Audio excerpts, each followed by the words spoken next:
In this video, I'm going to show you how to upload your videos to YouTube for use with your students. First, you want to go to youtube.com and you're going to click on this little create button in the top right. It looks sort of like a camera with a plus. Then you want to upload your video. At this point, it might bring you into your YouTube studio, which is what you see in the background, but it will allow you to either drag your file in to upload or select the file from your computer. If you have recorded your video using something like Screencastify and it's just in your Google Drive, then you want to download that file to your computer first. So I'll show you that. All right, so I have a video I have recorded in Screencastify. You could view it on your Google Drive to download it, which would look like this. You go to this little button that says download. You could also just straight up in the Screencastify thing, click download and it'll do the same thing.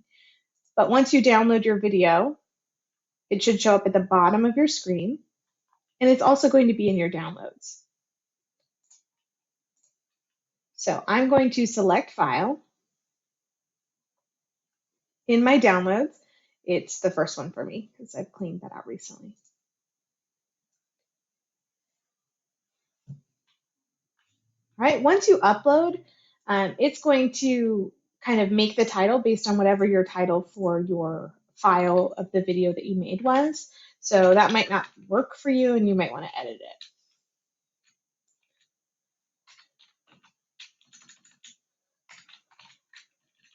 All right, so you can edit it to be whatever you need, and then we can move to the next step.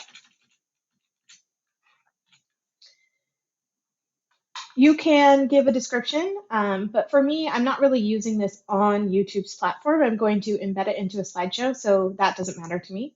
I do want to upload a thumbnail.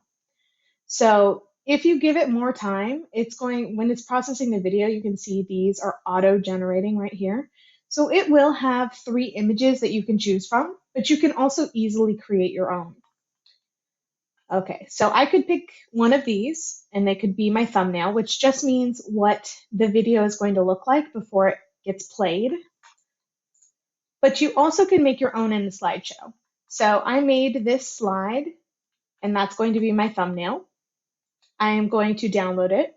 So File, Download as a PNG. And again, it's going to the bottom. So I'm going to upload my thumbnail.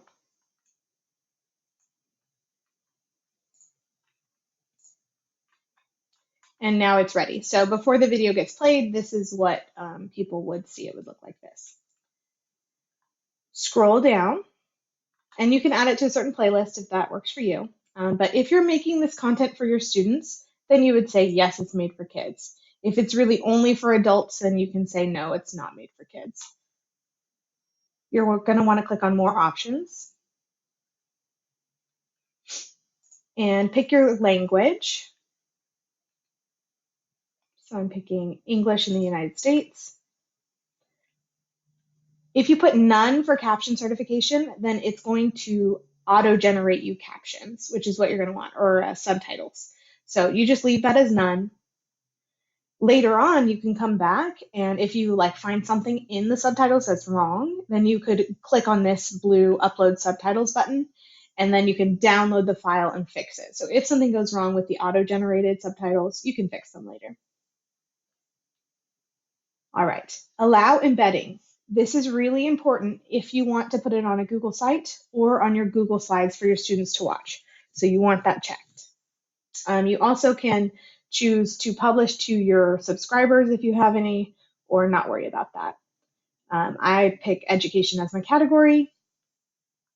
And because I clicked made for kids, it's not going to allow any comments. If you don't say that it's made for kids, so if it is intended for some adults, then you have some control over the commenting. So you can say you want potentially harmful comments withheld. You can have all comments withheld until you view them, or you can just have commenting turned off. So there's some options there if you don't choose made for kids. You also can have it show how many people like and dislike the video. You'll still get that metric even if you uncheck it. So I tend to just leave it unchecked because I don't care for that metric to be shown. And then click next. On this page, we're really not going to do anything. If you hadn't chosen for kids, then you could add an end screen. And all that means is like, if you've made a series of videos, you could link to your second video right at the end of this video. It just makes it clickable. And then for visibility, you want to pay attention to how you choose to make it visible for your students. So private is only by email. So you could choose private and then you can only share it with people that you email. Unlisted is one where it's not going to show up in YouTube through the search algorithm, but if you give anyone a link or if you embed it into your slides, your students would all be able to see it. And then public means that it would be searchable. People can find it, random strangers can find it on the internet. Once you choose which one you want, you can either schedule a date for it to go public, or you can just publish it right now by clicking save. Once you click save, then you have a few more options. This is the link to your video, so you can copy it straight from there. You can also publish it to a social media if that's your jam. But then you are able to embed. So if I go to insert video, I already copied my YouTube link, so I'm going to paste and search for it, and there it is.